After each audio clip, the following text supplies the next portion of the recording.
चलिए भैया स्टार्ट करते हैं आज के वीडियो को। आज जो हम लोग पढ़ने वाले हैं, आज हम लोग का टॉपिक है कॉम्बिनेशन। हम लोग ने लास्ट वीडियो में कॉम्बिनेशन पढ़ा था।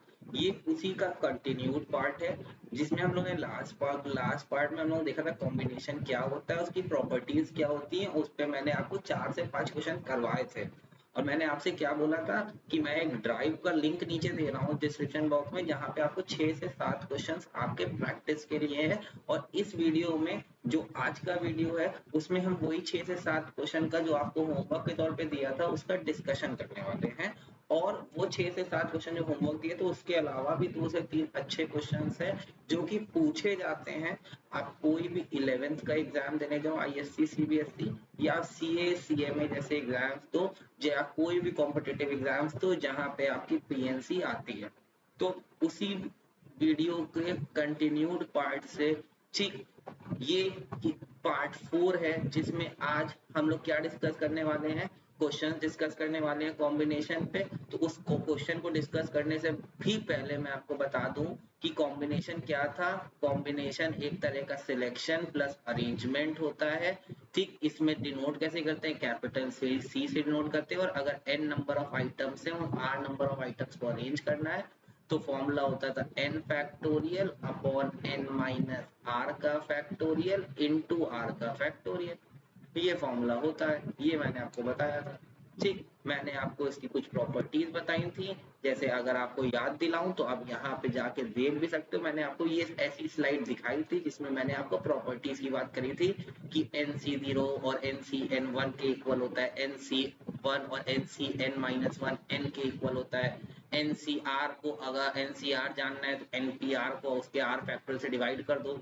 ये सब बातें मैंने आपसे पिछले वीडियो में कर चुका हूं, तो अगर आपने पिछला वीडियो नहीं देखा है तो मैं आई बटन में वो पिछले वीडियो की लिंक लगा दे रहा हूं। आपका काम क्या है, पहले पिछला वीडियो देख के कॉम्बिनेशन का बेस स्ट्रॉन्ग करके वहां के 4 क्वेश्चन जो मैंने करवाए हैं वो करके तब ये वाले क्वेश्चन वो ड्राइव से खुद से अटेम्प्ट करना है, तब मेरे साथ साथ अभी देखना है। चलिए अब इसी में देखिए सबसे पहला क्वेश्चन क्या है। सबसे पहला क्वेश्चन है there are 12 points in a plane of which 5 are collinear. Collinear का मतलब क्या होता है, कोलिनियर का मतलब है ये 5 के पांचों पॉइंट एक लाइन पे आ रहे हैं। कोलिनियर मतलब कोलिनियर वो पॉइंट्स होते हैं जो एक ही लाइन पे आते हैं। तो 12 पॉइंट्स ऐसे पॉइंट्स हैं जो कि एक प्लेन, मतलब प्लेन यानी ये जो पेज आपको दिख रहा है स्क्रीन पे एक प्लेन है। ठीक, एक 2D फिगर है। ठीक, 12 पॉइंट्स है जिसमें से 7 पॉइंट ऐसे पॉइंट हैं जो कि नॉन कोलिनियर है, और 5 पॉइंट ऐसे पॉइंट होंगे जो कि कोलिनियर होंगे। कोलिनियर मतलब एक लाइन में आ रहे हैं, जैसे ये 2 3 4 5, ये कोलिनियर पॉइंट हो गए, एक ही लाइन में आ रहे हैं। अगर इन पॉइंट्स को जोड़ूंगा तो एक स्ट्रेट लाइन बन जाएगी। ठीक, तो आपको क्या बताना है, नंबर ऑफ ट्राइंगल्स कितने बनेंगे इन 12 पॉइंट्स को यूज करके। तो देखो बहुत आसान सा क्वेश्चन है। अब तुमको एक ट्राइंगल बनाना है, ट्राइंगल बनाने के लिए तुमको 3 पॉइंट्स की जरूरत होती है। अब तुम 3 पॉइंट किन किन तरीकों से चुन सकते हो इन 12 में से, तो मैं देखो किन किन तरीकों से चुन सकता हूँ, आप किन किन तरीकों से चुन सकते हो।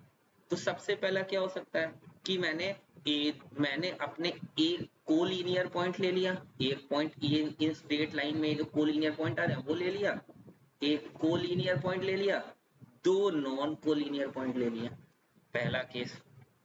केस नंबर 2 मैं यहाँ पे लिख देता हूँ, जहां पे मैंने 2 कोलिनियर पॉइंट ले लिए, 2 कोलिनियर ले लिया, मतलब सपोज कर लो ये वाला और ये वाला ले लिया, और एक पॉइंट सपोज कर लो यहाँ घूम रहा होगा या यहाँ घूम रहा होगा वो ले लिया। 2 कोलिनियर ले लिए, एक नॉन कोलिनियर ले लिया, तो भी काम हो जाएगा मेरा। तीसरा केस, केस नंबर 3 सपोज कर लो यहाँ लिख देता हूँ। इसमें मैंने 3 के तीनों पॉइंट नॉन कोलिनियर ले लिए। नॉन कोलिनियर मतलब 3 के तीनों अलग अलग इधर उधर घूम रहे हैं, मतलब इन 5 में से कोई नहीं लिया। अब किसी के मन में अगर ये क्वेश्चन आ रहा हो कि सर एक चौथा केस भी बन सकता है कि मैंने 3 के 3 कोलिनियर पॉइंट ले लिए, तो अगर 3 के 3 कोलिनियर पॉइंट ले लो, सपोज कर लो ये 3 ले लिया, तो वो कभी ट्राइंगल बनाएंगे नहीं। कोलिनियर पॉइंट हमेशा एक स्ट्रेट लाइन बनाते हैं, तो ऐसा तो केस हो ही नहीं सकता कि 3 के 3 कोलिनियर, और इसके अलावा भी कोई केस नहीं हो सकता है। अब चलो एक एक केस की वैल्यू मतलब सॉल्व करते हैं। पहला केस, एक कोलिनियर, कोलिनियर पॉइंट कितने हैं 5, उसमें से एक चुनना है, तो 5C1 इनटू, मैंने बोला एक केस के अंदर जितनी भी कंडीशन होगी सब मल्टीप्लाई होती है, एक केस के अंदर आने वाली कंडीशन मल्टीप्लाई। 7 पॉइंट्स हैं, 2 नॉन कोलिनियर है, तो 7C2 करके मैंने चुन लिया। ठीक। 5C1 कैसे आएगा? 5C1 मैंने अभी आपको प्रॉपर्टी लिखवाई थी, अगर आपको याद हो, NC1 और NCN ये हमेशा किसके इक्वल होता है? N के इक्वल होता है। मतलब यहाँ पे 5C1 किसके इक्वल होगा? 5 के इक्वल होगा। 7C2 चलो निकाल लेते हैं। 7 फैक्टोरियल 7 माइनस 2 यानी 5 फैक्टोरियल इंटू 2 फैक्टोरियल।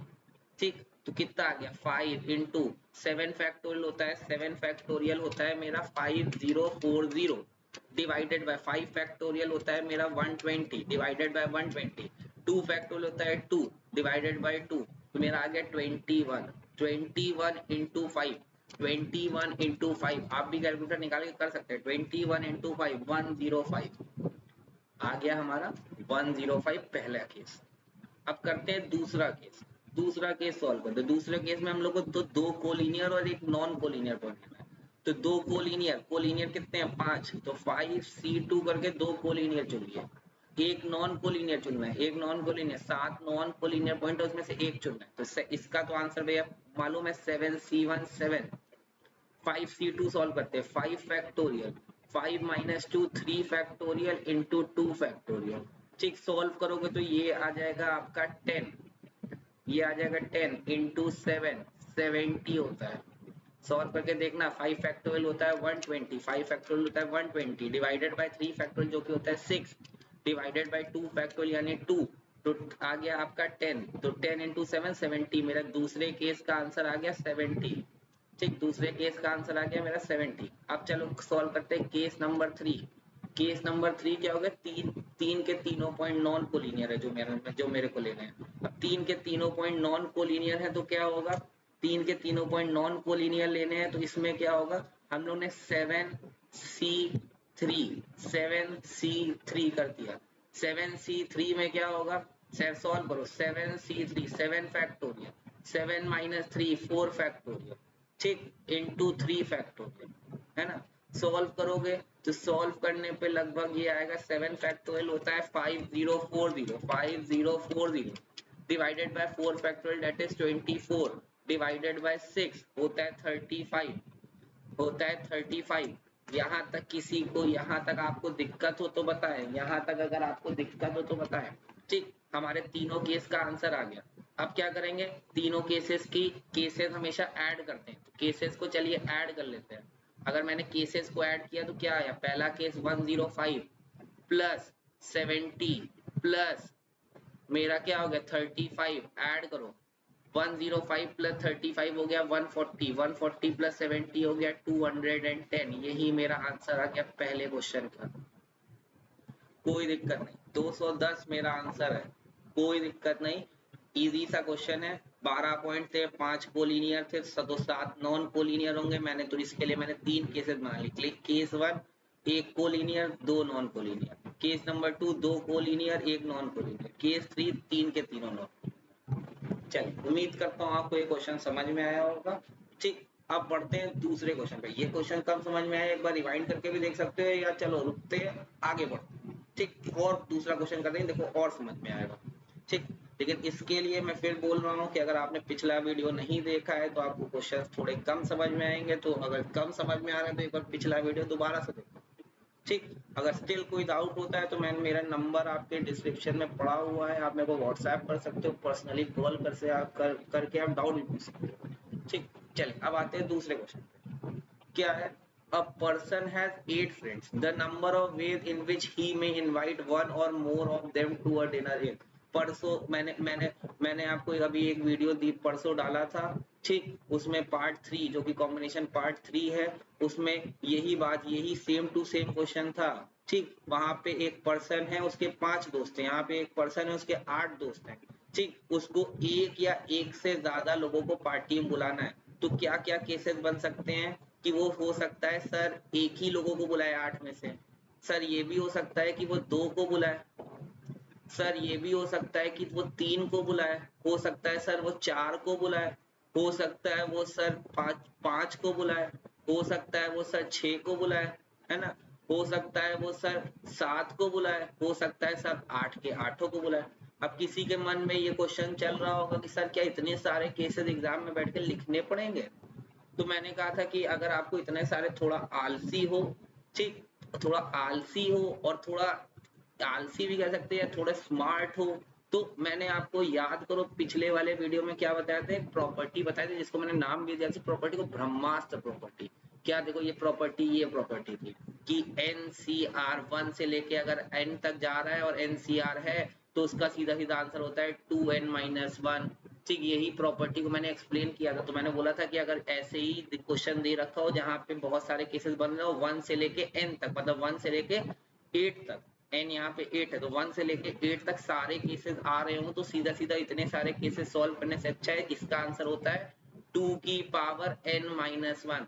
तो कितना आंसर हो जाएगा 2 की पावर 8-1। तो 2 की पावर 8 निकालो, 2 की पावर 8 निकाल सकते हैं, 2 इंटू पावर 8 निकालनी है तो होती है 256, 256 माइनस 1, सीधा सीधा आंसर आ गया 255। अगर आपको कोई पूछे कि कहाँ से आया तो आप ये प्रॉपर्टी लिख सकते हो, समेशन आई, ये आपकी r की वैल्यू 1 से लेके अगर n तक जा रही है, ये r अगर 1 से लेके n तक जा रहा है और NCR सॉल्व हो रहा है तो ये हमेशा 2 टू दी पावर n-1 के इक्वल होता है। ये प्रॉपर्टी बाय हार्ट याद कर लीजिए, ब्रह्मास्त्र प्रॉपर्टी है, एग्जाम में क्वेश्चन बहुत बार पूछे जाते हैं। खासकर हाईलाइट कर देता हूं कि आप स्क्रीनशॉट ले लो, ठीक, तो आपको याद रहे ये प्रॉपर्टी तो मेरे को हाईलाइट रखनी है अपनी।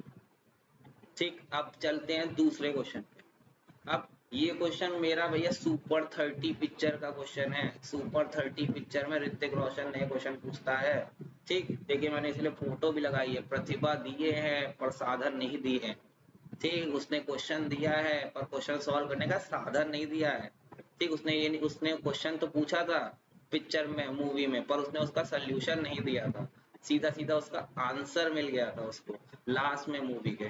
ठीक, यहाँ पे देखो क्वेश्चन बिल्कुल वैसा ही है। अगर सुपर मूवी पिक्चर देखेंगे तो वहां पे क्वेश्चन था, ऋतिक रोशन पूछता है कि 30 लोग हो, आपस में हाथ मिलाओगे तो बताओ कितने हैंडशेक होंगे। तो बिल्कुल वैसा ही क्वेश्चन है। Every 2% shakes hand with each other in a party and the total number of handshake is 66। ठीक, नंबर ऑफ गेस्ट बताने हैं, वहां पे तो उसने बता दिया था कि तुम 30 लोग हो, यहाँ पे बताने तुम लोग कितने हो। तो यहाँ पे तुमको नहीं मालूम है तो NC2, एक हैंडशेक होने के लिए 2 लोग चाहिए तो R2 हो गया। n नंबर ऑफ लोग नहीं मालूम है तो अगर NC2 निकालते हैं तो मेरा आंसर आता है 66। ये क्वेश्चन बोल रहा है कि every 2% shakes hand with each other in a party then the total number of handshake is 66। तो अगर मैं n नंबर ऑफ लोग हैं उसमें से 2 लोग मिलके हाथ मिलाते हैं तो 66 हैंडशेक्स होते हैं। तो बताओ n कितना होगा। तो कोई दिक्कत नहीं, 30C2, सॉरी 30C2 करो, 30 सुपर 30 याद चल रही है दिमाग में। ठीक, 30C2 करो, NC2 सॉल्व करेगा तो कैसे सॉल्व होगा, n factorial, n-2 factorial, n-2 का factorial into 2 factorial is equal to 66। अब देखो n फैक्टोरियल बड़ा है कि n-2 बड़ा है, तो भैया ऑफ कोर्स n फैक्टोरियल बड़ा है। कोई पूछेगा 5 बड़ा है कि 5-2 बड़ा है तो तुम बोलोगे 5 बड़ा है ना। तो जो बड़ा है वो कम की, जैसे 5 फैक्टोरियल लिखा है तो क्या करोगे 5, फिर उसमें 1 कम 5-1 4, फिर उसमें 2 कम 5-2 3, ऐसे ही तो 1 तक ले जाते हो। वैसे n फैक्टोरियल लिखा है तो n फैक्टोरियल क्या करेंगे, n-1 n-2, और मैं आगे फैक्टोरियल लगाता हूँ कि ऐसे ही आगे चलता चला जाएगा। ठीक, n-2 पे क्यों रुक गया, क्योंकि नीचे भी वैसे ही दिखता हुआ नंबर मिल रहा है, n-2 फैक्टोरियल नीचे भी लिख दिया, लिखा हुआ है। 2 फैक्टोरियल की वैल्यू 2 होती है, ये और ये कैंसिल आउट हो गया, इक्वल टू 66। ये इक्वल टू 66, तो अब मेरा इसको इधर भेज देंगे तो क्या आ गया, n इंटू n मल्टीप्लाई हो गया तो n स्क्वायर, n इंटू 1 तो कितना हो गया minus n is equal to 66 into 2 होता है 132। 132 मेरे पास थोड़ी जगह कम हो रही है तो मैं दूसरे पेन का यूज कर रहा हूँ। ठीक है, क्या है, अब भैया एक क्वाड्रेटिक इक्वेशन बन गई, क्या बनी, n square minus n minus 132 equal to 0। अब इस क्वाड्रेटिक इक्वेशन के इस नंबर का भैया क्या कर लेंगे हम लोग, प्राइम फैक्टराइजेशन करके देख लो। 132 11 से कट सकते हैं सीधा, 11 1 11, ठीक, 11 2 22, ठीक, फिर 2 6 12, 2 3 6, 3 1 3, ठीक, तो 2 2 जा 4 4 जा 12, 12 और 11 में ब्रेक करेंगे और माइनस करेंगे तो n मिल जाएगा। तो n square minus 12n plus 11n minus 132 equal to 0। थोड़ा सॉल्व करोगे तो n की दो वैल्यूज आ जाएंगी, एक n की वैल्यू 12 आ जाएगी, एक n की वैल्यू माइनस 11 आ जाएगी। ठीक, नंबर ऑफ लोग कभी नेगेटिव नहीं हो सकते, कभी -11 लोग पार्टी में नहीं जाएंगे, तो ये तो आंसर हो ही नहीं सकता है। तो n इस क्वेश्चन का आंसर क्या हो गया? इस क्वेश्चन का आंसर हो गया 12। इस क्वेश्चन का आंसर हो गया 12। कोई दिक्कत? ठीक, ऋतिक रोशन जी हमारे खुश हो गए कि भैया उन्होंने क्वेश्चन का आंसर दे दिया। चलिए अब बढ़ते हैं आगे दूसरे क्वेश्चन पे। दूसरा क्वेश्चन, यार ये तो बहुत आसान क्वेश्चन, एक बार पढ़िए क्वेश्चन को। क्या दे रखा है क्वेश्चन में कि एक सर्कल है, ये मेरा एक सर्कल है, ठीक, इसके सर्क्यूमफेरेंस पे, सर्क्यूमफेरेंस मतलब ये वाला हिस्सा, ये सर्क्यूमफेरेंस है, ठीक, आउटर एरिया, इस पे 8 पॉइंट मेंशन है। तो 1 2 3 4 5 6 7 और सपोज कर लो 8वां, यहाँ पे 8 पॉइंट्स हैं। तुमको एक कॉर्ड बनाना है। कॉर्ड बनाने के लिए भैया क्या होता है? कॉर्ड होता है डायमीटर, एक डायमीटर होता है, डायमीटर लार्जेस्ट कॉर्ड होता है, ठीक। एक कॉर्ड बनाना है, तो एक कॉर्ड बनाने के लिए क्या होता है? कॉर्ड कॉर्ड एक छोटा से, मतलब कोई भी एक लाइन होती है एक सर्कल पे, जो किसी भी सर्कल को दो हिस्सों में बांटती है, ठीक। तो किसी भी कॉर्ड को बनाने के लिए तुमको मिनिमम 2 पॉइंट की जरूरत है। अगर मैं इन दोनों पॉइंट्स को मिलाऊंगा, अगर मैं इन दोनों पॉइंट्स को मिलाऊंगा तो एक कॉर्ड बनेगा। अगर मैं इन दोनों पॉइंट्स को मिलाऊंगा तो कॉर्ड बनेगा। अगर मैं इन दोनों पॉइंट्स को मिलाऊंगा तो एक कॉर्ड बनेगा। तो बताओ ऐसे मैं कितने कॉर्ड्स बना सकता हूँ? तो मेरे पास 8 पॉइंट्स हैं, एक कॉर्ड मतलब मेरा n 8 है। मेरे को एक कॉर्ड बनाने के लिए, मतलब r मेरे को कितने चाहिए? एक कॉर्ड बनाने के लिए 2 पॉइंट चाहिए, तो मेरा r क्या हो गया? 2। एक कॉर्ड 2 पॉइंट से बनता है, ठीक। तो अब मेरे को जानना है कितने कॉर्ड्स बनेंगे, तो मैंने बोला 8C2, 8 में से 2 कॉर्ड्स के लिए पॉइंट चुन लिए। तो बताओ ऐसे में कितने तरीकों से, कितने अरेंजमेंट कर सकता हूँ? तो 8C2 करके निकाल लिए। 8 factorial, 8 minus 2 6 factorial into 2 factorial. 8 factorial को लिख लिया 8 into 7 into 6 factorial upon 6 factorial. 2 factorial को 2, 6 फैक्टोरियल कैंसिल, 2 4 जा 8, 4 इंटू 7 28, 4 7 जा 28 आंसर। उम्मीद करता हूँ बहुत आसान सा क्वेश्चन था, ठीक। आपके एग्जाम में बहुत इजीली पूछ सकते हो और आप बहुत इजीली लिख सकते हो, ठीक है। चलिए अब बढ़ते हैं हम लोग नेक्स्ट क्वेश्चन पे। अब ये क्वेश्चन बहुत इंपॉर्टेंट क्वेश्चन है, इंपॉर्टेंट। 90% लोग तो समझ ही नहीं पाते हैं कि ये क्वेश्चन क्या कह रहा है।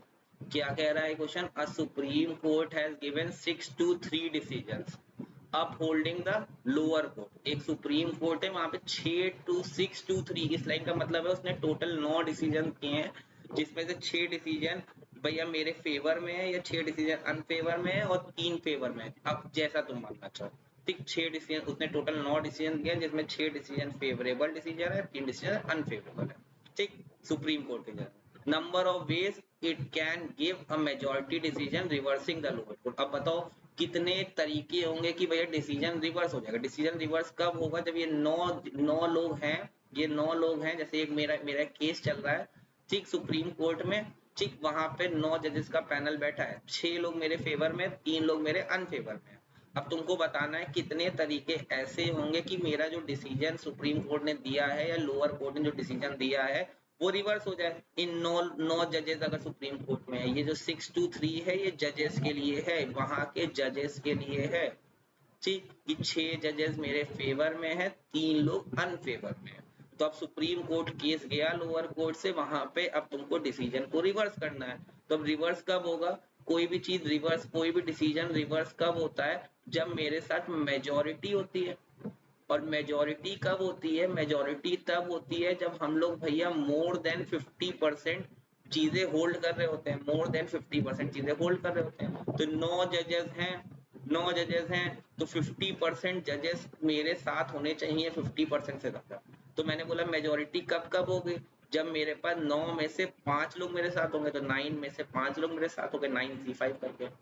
दूसरा केस, 9 में से अगर 6 लोग मेरे साथ हैं तो भी डिसीजन रिवर्स हो जाएगा, 9 में से 7 लोग हैं तो भी डिसीजन रिवर्स हो जाएगा, 9 में से 8 लोग हैं तो भी डिसीजन रिवर्स हो जाएगा, 9 में से 9 लोग हैं तो भी डिसीजन रिवर्स हो जाएगा। इजी से चालू करते हैं। मैंने आपको प्रॉपर्टी लिखवाई थी कि NCN हमेशा 1 होता है, तो 9C9 1 होता है, मैंने डायरेक्ट लिख दिया। 9C मैंने आपको बताया NCN-1 ये 9 के इक्वल होता है, N के इक्वल होता है, तो ये 9 हो गया। दूसरा 9C7 चलो सॉल्व कर लेते हैं। 9 फैक्टोरियल, 9 माइनस 7 2 फैक्टोरियल और इंटू 7 फैक्टोरियल। 9 फैक्टोरियल को लिख सकता हूँ 9 into 8 into 7 factorial upon 7 factorial into 2। 7 factorial cancel, 2 4 ज़ा 8, तो 4 9 ज़ा कितना हो गया 36। तो इस केस का आंसर आ गया 36। चलो 9C6 सॉल्व कर लेते हैं। तो 9C6 कैसे सॉल्व होगा? 9 factorial, 9 minus 6 3 factorial into 6 factorial. 9 factorial क्या लिख सकते हैं? 9 into 7 into 9 into 8 into 7 into 6 factorial, into 6 factorial upon 6 factorial into 3 factorial को 6 लिख सकते हो। 6 फैक्टोरियल कैंसिल हो गए। 3 3 ज़ा 9, 3 2 ज़ा 6, 3 3 ज़ा 9, 2 4 ज़ा 8, तो 4 3 ज़ा 12, 12 7 ज़ा 84। तो इस केस का आंसर आ गया 84। ठीक, 3 इंटू 4 इंटू 7 84 कैलकुलेशन आप देख सकते हो। अब आप NC5 अब आप NCR सॉल्व कर सकते हो आप लोग। ठीक, चलो दूसरा निकालते NC5। NC5 को चलो थोड़ा पहुंच पहुंचना हो जाए तो थोड़ा दूसरे पे सॉल्व कर लेते हैं। NC5 को कैसे सॉल्व करेंगे? 9 factorial, 9 minus 5 4 factorial into 5 factorial. 9 factorial क्या लिख सकता हूँ? 9 into 8 into 7 into 6 into 5 factorial. 5 factorial जाके रुक गया। 4 फैक्टोरियल को 24 लिख दिया और 5 फैक्टोरियल को 5 फैक्टोरियल लिख दिया। 5 फैक्टोरियल कैंसिल, 6 1 6, 6 2 12, 6 18, 6 4 24, 6 4 24। ठीक, फिर 4 1 4, 4 2 8, तो क्या क्या बचा? 9 बचा, 2 बचा। 9 इंटू 2 इंटू 7 कितना हो गया? 126।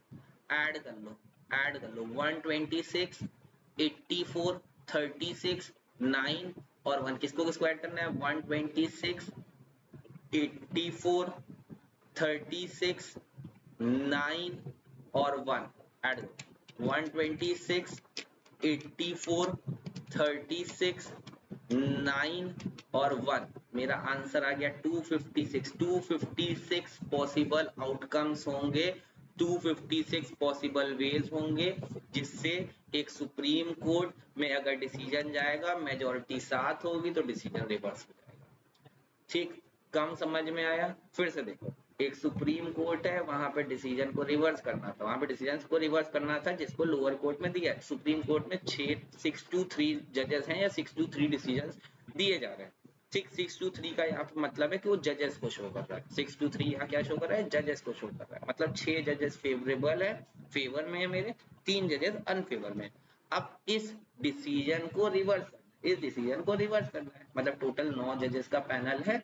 9 जजेस के पैनल इस तरह डिसीजन दे कि हमारा डिसीजन रिवर्स हो जाए। तो डिसीजन रिवर्स कब होता है? जब मेजोरिटी साथ होती है। तो मेजोरिटी कब होगी? 9 में से मेजोरिटी कब होगी? जब 5 लोग साथ होंगे, 6 लोग साथ होंगे, 7 लोग साथ होंगे, 8 लोग साथ होंगे, 9 लोग साथ होंगे।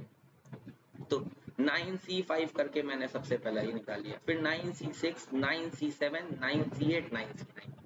ठीक, अब हो सकता है कि आपको ये सी सॉल्विंग करने में दिक्कत है, तो आप सी सॉल्विंग करना ध्यान से करिए। 9C5 कैसे सॉल्व होगा? 9 factorial, 9 minus 5 4 factorial into 5 factorial. ठीक, ज्यादा है ज्यादा जब आप खुद प्रैक्टिस करोगे ना तभी आएगा। कॉन्सेप्ट मैं बता रहा हूँ, प्रैक्टिस आपको बार बार करनी है। आप कैलकुलेशन पहले खुद लगाओ, वीडियो को पॉज करके फिर देखो, नहीं समझ में आया, कहीं गलत कर रहे हो, फिर से करो, देखो वीडियो को फिर से समझो। ठीक, चलो पढ़ते हैं नेक्स्ट क्वेश्चन। अब नेक्स्ट क्वेश्चन क्या है? 5 bulbs of which 3 are defective. 5 bulbs of which 3 are defective. मेरे पास 5 बल्ब हैं जिसमें से 3 बल्ब ऐसे हैं जो कि डिफेक्टिव हैं, और तो कितने बल्ब सही होंगे? 2 बल्ब नॉन डिफेक्टिव होंगे। ठीक, मेरे रूम में defective are to be tried in 2 bulb point. मेरे रूम में 2 बल्ब पॉइंट्स हैं, 2 बल्ब होल्डर है। सबके रूम में भैया बल्ब होल्डर है। ठीक, मेरे रूम में 2 हैं। ठीक, आपको बताना है नंबर ऑफ ट्रायल्स जिसमें रूम में रोशनी हो जाए, रूम में रोशनी हो जाए। अब रूम में रोशनी कब कब हो सकती है? केस 1, पहला केस, मैंने दोनों बल्ब लगाए और दोनों के दोनों करेक्ट बल्ब आ गए, दोनों के दोनों करेक्ट बल्ब लग गया, मेरे रूम में रोशनी हो जाएगी, मतलब दोनों के दोनों नॉन डिफेक्टिव बल्ब। तो मेरे पास नॉन डिफेक्टिव बल्ब कितने हैं? 2, और दोनों के दोनों मैंने लगा दिए, तो 2C2 करके 2 बल्ब पॉइंट से दोनों के दोनों में करेक्ट बल्ब लग गया, तो भी मेरे कमरे में रोशनी हो गई। अब 2C2 सॉल्व किया तो 2 factorial 2 minus 2 0 factorial into 2 factorial 2 factorial 2 factorial cancel 1 upon 0 factorial मतलब 1 अपॉन 1 कितना आ गया 1। तो पहला case 1। Case number 2, case number 2, room में रोशनी और कैसे हो सकती है? एक बल्ब करेक्ट लगा है ना, मतलब एक बल्ब नॉन डिफेक्टिव लगा और दूसरा बल्ब भैया मेरा डिफेक्टिव लग गया। ठीक, दूसरा बल्ब मेरा डिफेक्टिव लग गया, मतलब रॉन्ग बल्ब लग गया। तो अब एक बल्ब नॉन डिफेक्टिव लगा, दो में से एक बल्ब आ गया। ठीक, और एक डिफेक्टिव लग गया, वो किस में से आ गया? 3C1 में से। तो 2C1 2 होता है, 3C1 3 होता है, मल्टीप्लाई कर लो 2 इंटू 3 6 6। और कोई केस सोच लो, और कोई केस हो ही नहीं सकता है। दो ही बल्ब पॉइंट, सब कोई बोलते कि सर मैंने दोनों के दोनों खराब बल्ब लगा दिए, तो रूम में रोशनी होगी क्या? मैं कहूँगा तुम पागल हो, दूर खराब बल्ब से कभी रोशनी होती नहीं है। ठीक, कभी अंधेरे कमरे में रोशनी होगी नहीं। हाँ, तुम अगर किसी के यहाँ हो सकती है तो भैया मेरे को ही बताए, मैं भी भैया उसको अपने खराब बल्ब भेज दूंगा। ठीक, तो कभी नहीं हो सकती है भैया, तो सिर्फ दो ही केस बन सकते हैं, तो दोनों केसेस को ऐड कर दिया, केसेस हमेशा ऐड होते हैं, तो 6 + 1 यानी 7 7 आंसर। चलिए अब करते हैं नेक्स्ट क्वेश्चन। ठीक, नेक्स्ट क्वेश्चन। अब the result of 8 matches, the result of 8 matches are to be predicted। ठीक, 8 मैचेस वो खेले जा रहे हैं और 8 मैचेस में 3 ही आउटकम है, विन लूज या ड्रॉ। कोई ये ना कहते कि भैया 8 क्रिकेट मैच हो रहे हैं तो सर बारिश होने लगी, ये वाला कोई नहीं लेगा, बारिश वाला आउटकम किसी को नहीं लेना। सिर्फ 3 ही आउटकम है, ये 8 मैच के, या तो जीतेगा या तो हारेगा, तो ड्रॉ होगा। ठीक, are to be predicted in such a way so that there is exactly 6 correct answer. मतलब तुमको क्या करना है, तुमको यहाँ पे एमपीएल खेलना है। ठीक, वो वही वाला ऐड करना है। जब तक तुम क्वेश्चन लगा लो टीम मैं बना लेता हूँ। ठीक, एमपीएल खेलना है तुमको यहाँ पे। तो 8 मैचेस हैं, 6 के सही तुक्के लगाने हैं। तो 8 मैचेस में तुमको इस तरह एमपीएल में टीम बनानी है कि तुम 8 बार एमपीएल में खेलो तो कम से कम 6 बार तो जीतो ही जीतो, भले 2 बार हार जाओ सट्टेबाजी में। ठीक, एमपीएल क्या है, करेक्ट सट्टेबाजी तो है भैया। तो जब तक तुम क्वेश्चन करो मैं एमपीएल पे टीम बना लेता हूँ।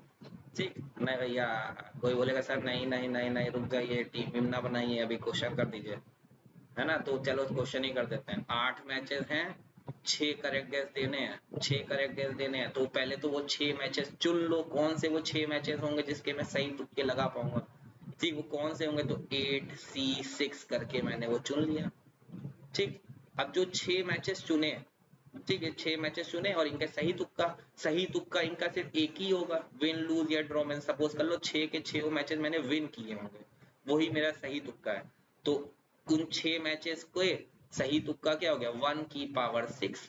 1 को 6 बार लिखा, पहले मैच के लिए एक सही आउटकम 1, दूसरे के लिए भी 1, तीसरे के लिए भी 1, चौथे के लिए भी 1, पांचवें के लिए भी 1, छठे के लिए भी 1, तो 1 की पावर 6।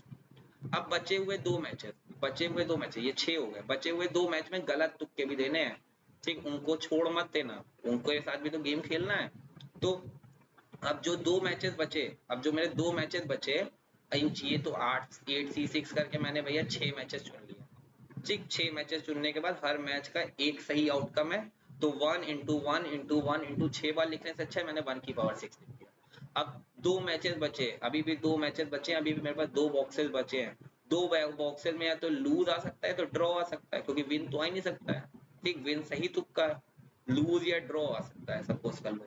तो एक मैच के लिए मेरे पास 2 आउटकम, तो 2 मैचेस के लिए 2 इंटू 2, ये पहले मैच के लिए आउटकम, जो बचा है ये दूसरे मैच के लिए आउटकम। सॉल्व करो, 8C6 कितना होता है, 8 factorial, 8 minus 6 2 factorial into 6 factorial, और ये 2 इंटू 2 4 बन गया, और 1 की पावर कितनी भी रख दो तो 6 भी हो चाहे 100 भी हो, 1 ही आंसर आने वाला है। सॉल्व करो। 8 फैक्टोरियल क्या लिख सकते हैं, 8 into 7 into 6 factorial upon 2 into 6 factorial, ठीक, इंटू 4, 6 फैक्टोरियल कैंसिल, 2 4 द 8, 4 इंटू 7 इंटू 4, तो करो 4 इंटू 7 इंटू 4। मेरे भैया मेरा सही आंसर कितना आ गया, मेरा आंसर आ गया 1 1 2। ये मेरे सही तुक्के हो गए। इतने तरीके ऐसे होंगे जिसमें मैं एमपीएल पे टीम बनाऊंगा, 112 वेज ऐसे होंगे जिसमें मैं एमपीएल पे टीम बनाऊंगा और मैं जीत जाऊंगा। ठीक, 112 तरीके, अगर मैं 6 सही तुक्के चाहता हूँ तो। ठीक, तो कितने पॉसिबल तरीके होंगे, 112 वेज होंगे, कोई दिक्कत नहीं। ठीक, अब जाके तुम एमपीएल पे टीम बनाओ। चलिए, अब आज कितने क्वेश्चन किए, मैं आपके लिए एक और शीट डाल देता हूँ ड्राइव फिलिंग में। कितने क्वेश्चन किए समझ में आया। ठीक, अब आपका काम क्या है, अब मैंने फिर से आज मैं फिर से इस वीडियो के बाद मैंने नीचे डिस्क्रिप्शन बॉक्स में एक और ड्राइव की लिंक लगा रहा हूँ, उसमें और 6 से 7 क्वेश्चन। अब वो आपके लिए पूरे के पूरे होमवर्क हैं। कोई दिक्कत होगी आप मेरे को व्हाट्सएप पे, नंबर पड़ा हुआ है, व्हाट्सएप कॉल टेलीग्राम कहीं भी आप मैसेज करिए। ठीक, वहां पे आप मेरे से डाउट या आंसर ले सकते हो। ठीक, और मैं आपके लिए 6 क्वेश्चन होमवर्क के लिए ड्राइव पे लगा रहा हूँ। आपको अगर ये मेरे कराए हुए क्वेश्चन समझ में आए, मजा आ रही है पढ़ने में मेरे से, तो वीडियो को लाइक जरूर करना, जरूर से जरूर। ठीक, और चैनल को सब्सक्राइब भी रखना। ठीक, मिलते हैं आप लोग से, और भी क्वेश्चन हम लोग इस पे लेके आएंगे। तब तक के लिए मिलते हैं आपसे next video. Tata, bye bye.